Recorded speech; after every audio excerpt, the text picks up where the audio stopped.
নমস্কার দর্শক বন্ধু, অনেক চেষ্টা করছেন, সবাই মিলে চেষ্টা করছে, কিন্তু তা সত্ত্বেও কিন্তু ঘরে কোনো উন্নতি নেই।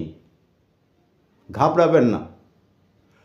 যারা চেষ্টা করে তাদের কিন্তু ভগবান উপরওয়ালা ঠিক একটা পথ দেখাবেই।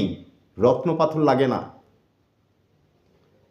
যদি মনে করছেন যে আমি এত চেষ্টা করছি, এত কিছু করছি, তা সত্ত্বেও আমাদের ঘরে কোনো উন্নতি নেই, কেন হচ্ছে না? আপনারা তো প্রায় অনেকেই তো ঘুরতে যান কোনো তীর্থস্থানে।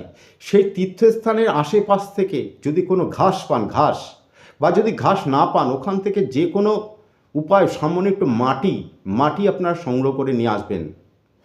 সংগ্রহ করে নিয়ে এসে ওই মাটি একটি হলুদ কাপড়ের মধ্যে আপনারা মুড়িয়ে নিন। মুড়িয়ে নিয়ে একটা যত্ন সহকারে বাড়ির কোথাও ভালো একটি জায়গায় রেখে দিন।